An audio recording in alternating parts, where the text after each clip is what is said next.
need to recognize and realize that those storms in your life have your name on it. It knows exactly which street you live on. And it cannot go back and tell the Father, I don't know where they at. Your storm will never tell God he doesn't know where you are. He was sent from the breath of life. I wish you understood that. Your storm was sent from the breath of life. Let me say it one more time. Your storm was sent from the breath of life. Everybody take a deep breath. Let it out. Now I want you to take a sheet of paper. Put it in your hands. My God, let me show you, let me demonstrate. Now put that paper in front of you. Inhale and blow out as hard as you can. What happened to that paper? In other words, if your little breath can cause that much movement, just think about the breath of life.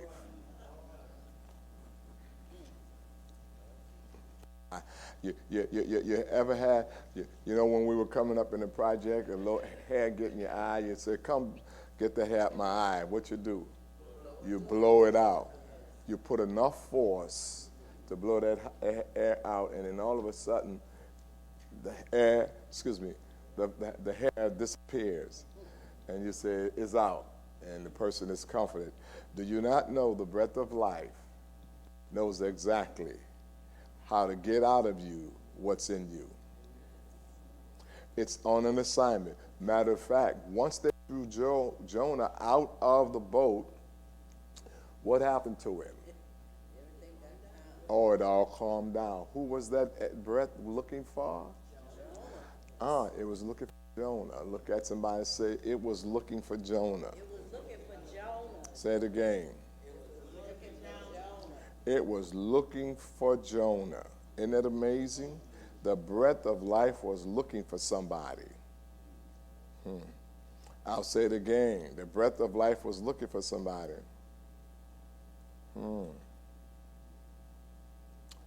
And it's going to find the right person. And, well, go into Job chapter 21, verse 18. The breath of life is coming with the wind of God to get rid of something in your life. Verse 18, somebody read that for us. Let me say it again. The breath of life is what? It's looking for you.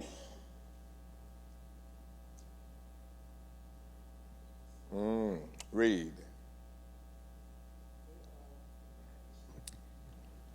They are like straw before the wind, and like chaff that a storm carries away. May I submit to you that the problems that you're facing is like what? Straw. That sheet of paper you just blew into, God's going to blow that straw out of your life. Now, may I say something to you? You're not going to confess you have no chaff. You're not going to confess anything wrong with you. But don't worry, the breath of life knows what's wrong. And the breath is coming.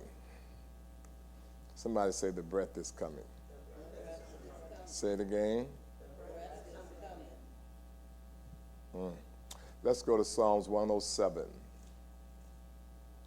verse 25. Psalms 107, verse 25. Somebody read.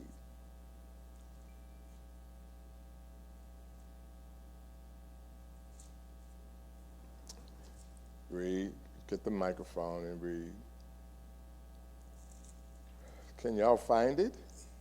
Jesus, y'all need to go back to Vacation Bible School where they teach you the books. Remember they used to have, what was those drills they used to have in the traditional Baptist church where they call out a scripture and you had to be the first one to find it? What was that called? You remember? Huh? You forgot? Oh, she forgot. I don't remember either. Go ahead. She didn't go to church. 25, verse 25. Yeah, yes. For he commandeth and raiseth the stormy wind. Wait. Who commanded? He He did what? commandeth. He commanded that wind to raise up against you, Pastor Enola. He was the one. He was the one. It wasn't the devil. Why are you giving the devil that credit? Read on. Which lifted up the waves thereof. In other words, that wind was so strong. How you know it was God? Because it lifted up the waves. It lifted up the adversity against you that was so great that only God can fix. Matter of fact, Jesus is on the boat, and the boat gets filled with water. And he's at the back of the, or the hinder part, I would imagine the back of the boat, and he's asleep. Now, it's amazing to me how Jesus could be asleep when the boat is being tossed, to the point that all of the apostles, at least 4 of them, were fishermen, all of their lives are generational fishermen, and they were upset, and Jesus was asleep. That is amazing. He was really tired. Y'all were wearing him out. And so he's asleep, and they get up and say, don't you understand we're about to die? Jesus gets up and says, wind, subside. Well, how did the wind know to subside, and how did the wind know to stop? How did the wind know how to listen? What is it about the wind? It's got more sense than us. You said he was sending it, so it has to respond to a voice. Why are you blaming other people for what he have sent into your life? And why are you trying to get others to stop the wind from blowing in your life? Do you not realize if Dorothy holds Toto that they both are going to be swept away? And it is amazing how we always try to grab somebody when the wind blows so that the two of us can go.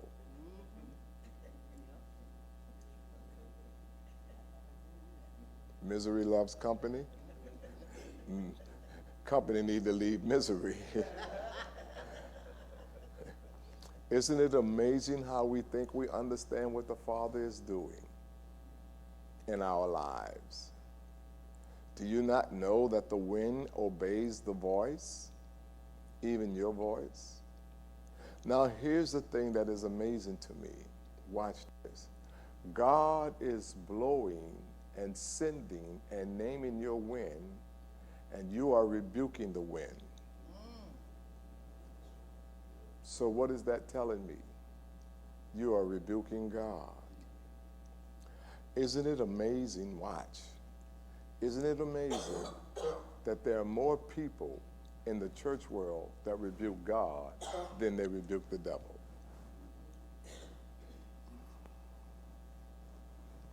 When you don't understand how the Father operates, because remember, watch this, that the wind that he created was outside, that he created was inside of him. And what he decided to do was take a portion of himself and put it into the atmosphere. So every time the wind blows, it is the breath of God blowing. If God takes away his breath, then all of us would be dead.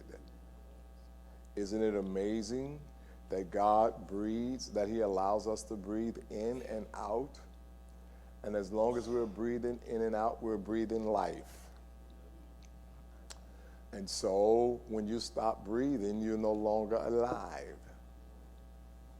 God created the wind. In the beginning, it tells us who created the wind. I'll say it again. In the beginning, it tells us who created the wind. And since he created the wind, he gave the wind an assignment. And he will use the wind as he sees fit. And he will send the wind on an assignment.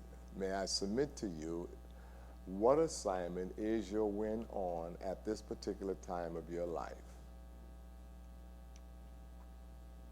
And it is easy for you to point your hand and your fingers at other people and to judge them when you yourself don't understand what the wind is doing in your life.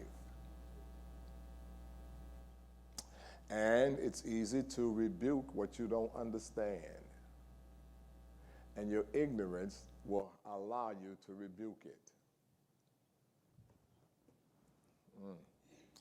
Isn't it amazing? Isn't it amazing? For he commanded and raises up the storm. Now, in that same chapter, 4 verses down, he says he not only raises up the storm, but read the next verse 29. What does he do? He does what? He raises it up and he calms it down. Wow. And you're rebuking the devil.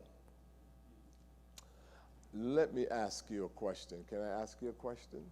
Has any of you ever seen wind? You've never seen it. Any of you know where it's going? Do you not know that we have ability to read the storms that's coming and tell you where it's on its way? If man has that natural ability, I wonder if the Father has a spiritual ability. I wonder what spiritual ability has the Father given the wind in your life? What is it that he's trying to get you to understand? And why does he need to use something as devastating as a storm?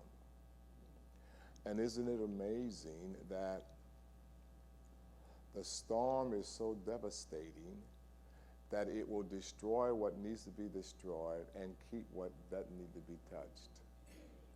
Well, you've seen in the midst of the storm that the baby was picked up and put in a tree and the mom of the parent dies. Why did the parent die and the baby was saved? You can't determine what's going to happen with the storm, but you need to know the Father sends the storm. And he's terrible enough to allow the parent to die, but he's gracious enough to allow the child to live. And then the child grows up and becomes a powerful leader. No one knows what Father is doing, just like we don't know where the wind came from and we don't know where it's going.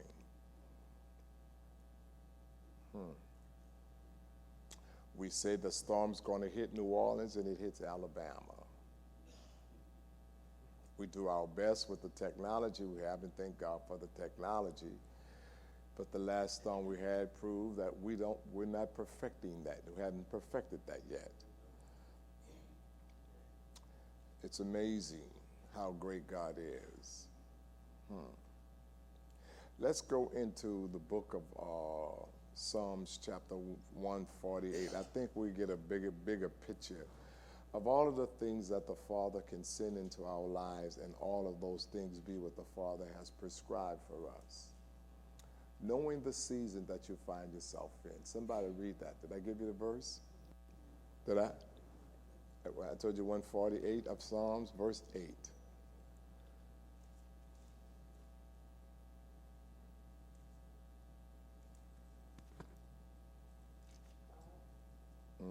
Come on, read.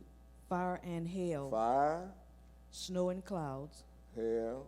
stormy winds, fulfilling his word. Wait a minute. You see, that is the reason why I have a problem with God. Read that again. Fire and hail, Wait a minute. You're telling me fire and hail.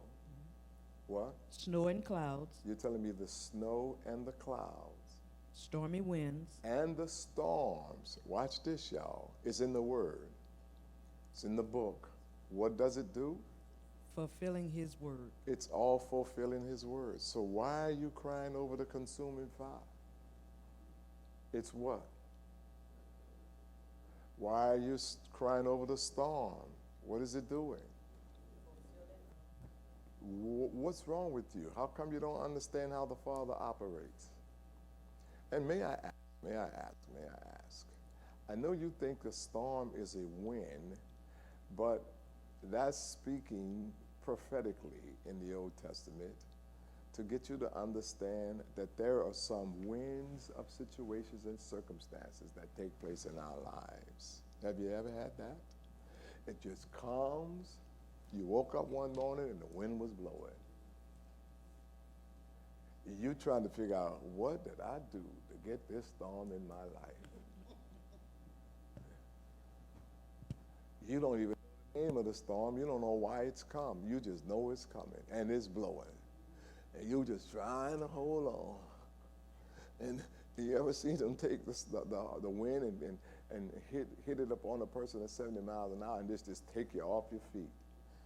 That's just blowing everything just picking up, just disappearing, flowing everywhere. Isn't it amazing how much pressure the Father has assigned for the winds in your life? I'll never forget on Delaware Street, 636 Delaware Street, he came and told me one day, he says, I am going to give you more than one problem at the same time. And I made a statement back to him. I said, I can't deal with the one problem. How are you going to give me more than one? The one problem is about to kill me. Now you're trying to give me more than one at the same time? I didn't understand that. And I thought God was crazy, which I do think God's crazy.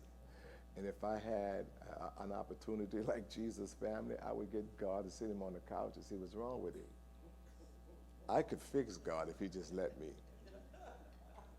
I could fix him. He needs help. Several times in the scriptures they said they went to get somebody to help Jesus because they said he crazy. Now if Jesus crazy, God must be touched too. But after all, why would God do to us what he's done? You know, religion told me he was just the opposite of who he is. So now I'm thinking God is this way. That's what religion taught me. And I found out that God is this way. That's what God's teaching me.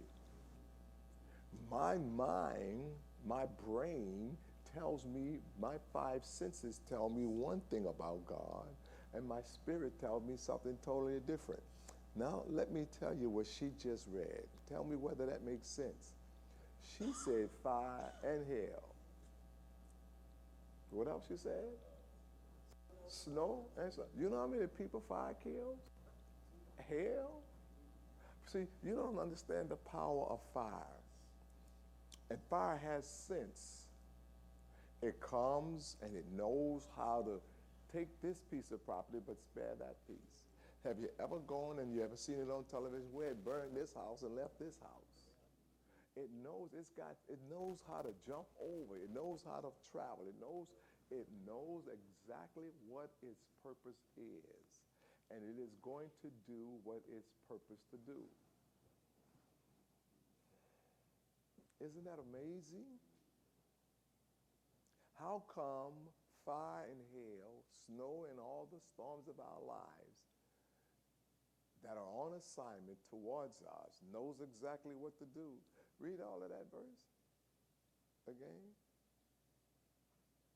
Just keep the mic on and in your hand. Fire and hail, snow and clouds, stormy winds, fulfilling his word. All of that's fulfilling his what? What does he put above his word? What does he put above his word? When he could swear by nothing else, he swore by his word. His word is powerful. He cannot lie. Do you understand the word of God and how effective it is, how powerful it is?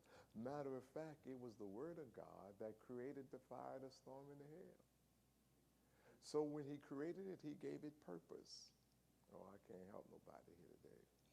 I didn't create fire, God did. And when God created fire, he gave it a purpose. He gave it an assignment. What is the assignment of the fire in your life today? Why is the consuming fire coming to consume something that you don't want to let go? Have you ever fallen in love and knew you had to let somebody go and you didn't want to let them go, and the fire of God came along to get rid of them for you, burn it up? Oh, that's too personal. I'm sorry. Maybe with a newspaper in the backyard, you can relate to that, right? Isn't it amazing?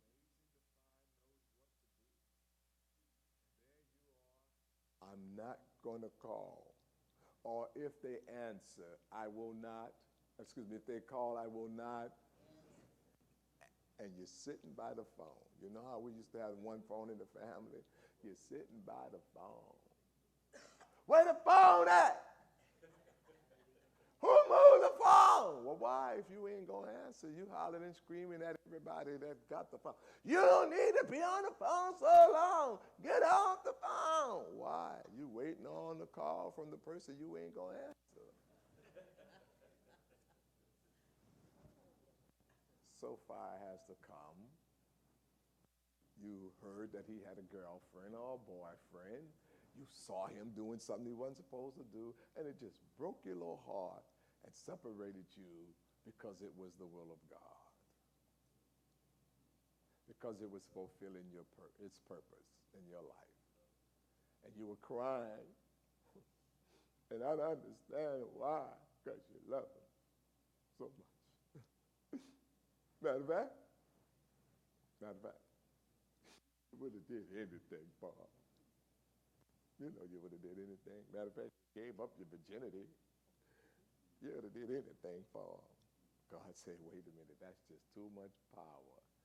Send a little fire, because that crazy thing going to destroy its purpose.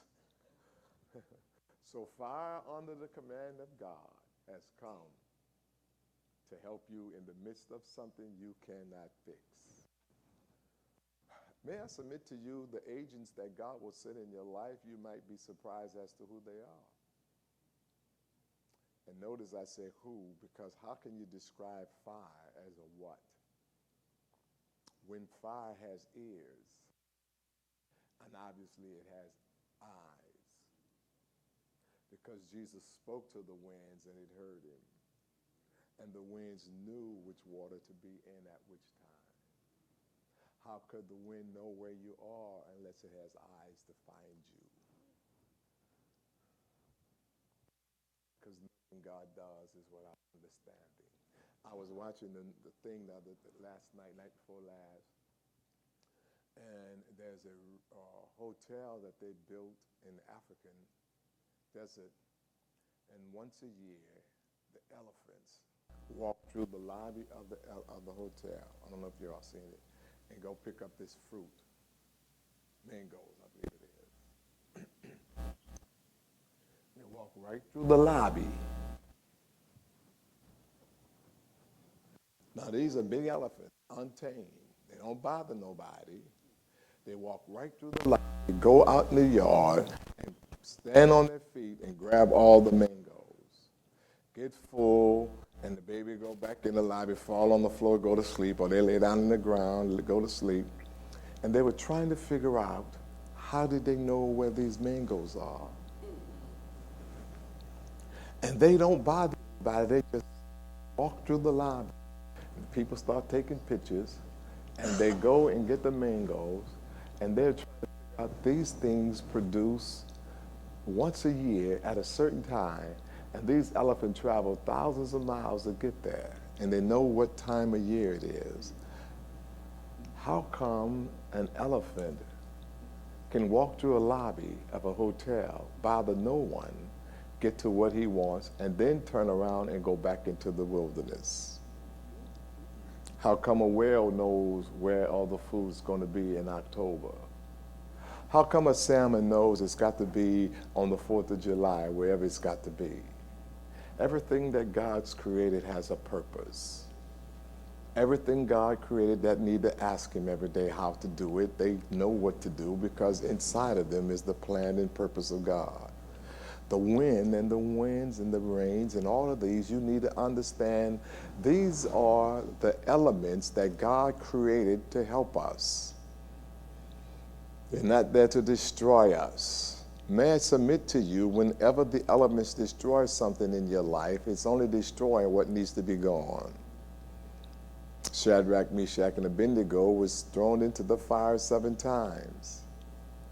And when the king looked, he said, how come they are walking? We sent them in bound, but they are walking. The only thing that fire destroyed off of them, out of them, was the bonds that the enemy had on them. May I submit to you, you don't have to be afraid of the fire. It's only burning what you should not have. For that fire is on an appointment, on an assignment. It has to meet you on 4th and July, because it knows it cannot go back to the Father who have sent it with an appointment to do what it needs to do in your life. May I submit to you that the wind's going to blow because it cannot go back unfulfilled. I like the wind blowing in your life, because I know I don't, but it has to blow. Did you get that? You may not like the wind blowing, but it has to blow.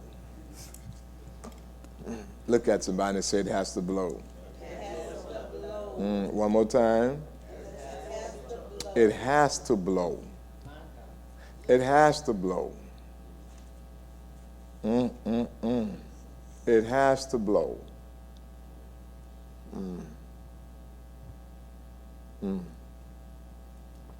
Go to Isaiah chapter 4, verse 6.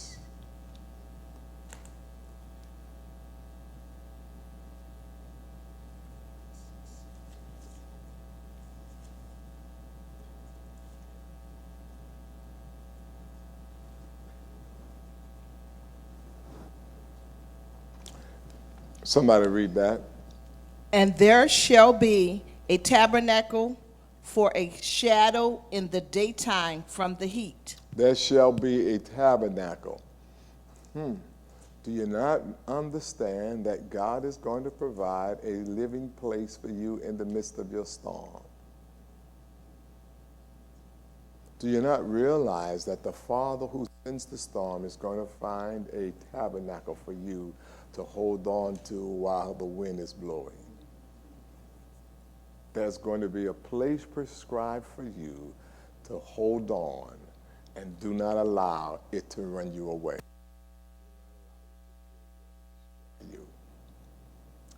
Isn't it amazing that even though the wind comes to destroy, God will provide?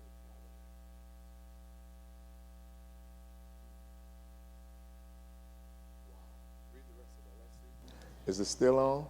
And for a place of refuge, and for a covert for the storm and from rain. So he is going to provide a place of refuge when the rains come and the storm blows. No wonder when the winds were blowing and the rains were coming and the water was coming, Jesus understood he can remain sleeping in the hinder part of the boat simply because he knew the tabernacle was there. He knew that the ark of safety was there. May I ask you and submit to you, do you realize that the ark of protection is already inside of the storm? Realize that he is going to, read the rest of the last part of that. And for a place of refuge. He is going, the place of refuge is already there. Remember when the storms come, they tell us, go find you a safe place. May I say to you, is God. May I say to you that there is a safe place that the Father has already prescribed for you. And all you need to do is get into the hiding place, into the tabernacle of the Father's presence. What you need to do is find him and watch him get you through this miserable mess. Jesus stood and spoke to the winds, and everybody on the boat was checking him out, saying, how come the wind's here? How come? Did you hear him talk to the wind? And did you recognize that the wind heard what he said? And it subsided? Because Jesus knew, if nobody else knew, that he was that tabernacle in the midst of the storm. You see, the winds knew, no matter how hard it blew, Jesus was on the boat. And the water and the waves knew, no matter how the boat filled up. The boat could have filled up all the way to the top, but it could not sink because Jesus was in the boat. The tabernacle was already in the boat with the 12 apostles. The place of safety was already there, because that's exactly where he wants you to be. Now, very few people will teach you this or share this with you because they don't get this revelation. They have made the storm the enemy, the fire and the rain. I recall the times when we didn't have money. Well, I can't say we didn't have money, or when we perceived we didn't have money. And God will allow something to happen. And it would always, that check would always come when we needed it. I was like, wow, that check came when we really needed it. And I got to the place where I was looking for the storms and the crooks and the situations to stir up, because I knew the check was coming. I knew the check was coming. And it would take so long. You ever waited on one of them checks? It's taking so doggone long. Matter of fact, it took so doggone long, you just say, man, forget it.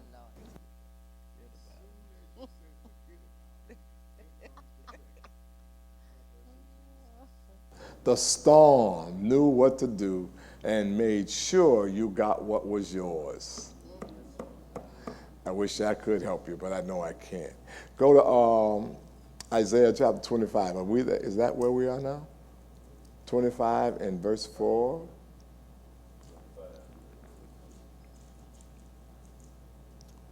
Read. For thou hast been a strength to the poor, a strength to the needy in his distress, a refuge from the storm. What has he been from the storm? Refuge. What? Now say that again. Refuge. He's going to remind you. All of us was looking for each other during the storm, and we found a place to go find refuge. A whole city had to go find refuge.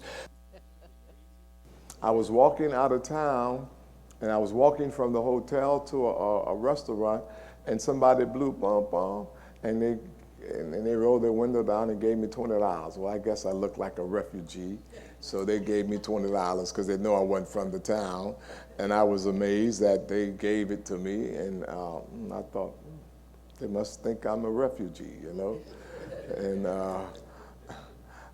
it was interesting, but God is the shelter in the midst of your storm. He's your refuge. He's your comforter. Have mercy. Now, I'm not going to ask you to no storm, but when they come, just remember, sit back and find the refuge. Sit back and find the tabernacle. Sit back and find the assignment. Matter of fact, the next time the storm comes, why don't you sit and talk to it and find out its name? Oh, Jesus. Find out, Sister Elma, why it's coming. Because what's going to happen is it's going to come for a particular purpose in your life.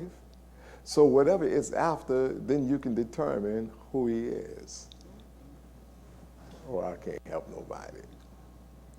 And you can sit down and tell that storm, okay, I see where you're going. I see what you're looking for. I surrender. I give up that boyfriend. I give up that girlfriend. I surrender. I'm not going to lie no more. I surrender. I'm going to do what you're telling me. I surrender. You'll be surprised when you go to talking to your storms, the winds will subside. They'll say what they said about Jesus. You talking to the storm? What's wrong with you, fool? You need some help? You'll be surprised. Watch. You'll be surprised that not only do your storm have a name, but it's waiting on your voice. Say, now let me tell you what to do if you want to get this storm to subside. Just dump me in the water. And the minute they dump him in the water, what happened to the storm? The storm subsided. Isn't it amazing? Now you act like the storm don't have no sense, because it doesn't have 5 senses. It has prudent sense. It has a godly sense. You see, you want it to have 5 senses, but it doesn't have senses from the brain. It has senses from the heart, the prudence that it needs in order to operate. Which means it did not come making a mistake.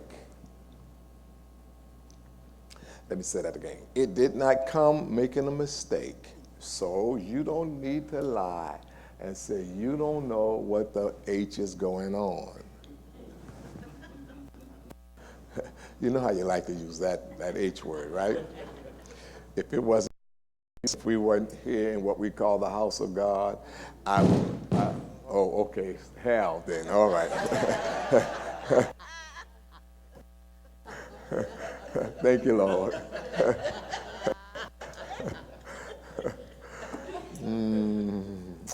Well, it's amazing. Oh, Lord Jesus. Isn't God good?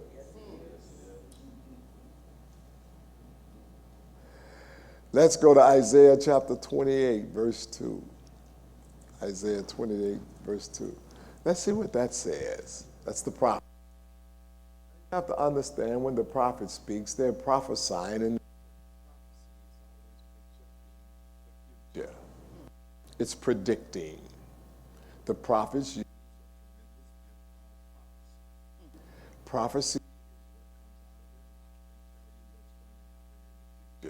Let's read. But behold, Look at this. Check this out. Behold, that's what it means. The Lord hath a mighty and strong one. The Lord has something. What he has? A mighty and strong one. Okay, all right, go on. Which as a tempest of hail and a destroying storm. Say that again now. Which as a tempest of hail and a destroying storm. As a flood of mighty waters overflowing. Shall cast down to the earth with the hand. With the what? With the hand. I wonder whose hand could do all of that. Now, the Lord has something. What is it that he has? A mighty one. Mighty. Not only is it mighty, but it's something else. It's strong. Do you not realize that if the Father is going to send a storm, it has to be great because you are powerful? And only a great storm in your life can move you.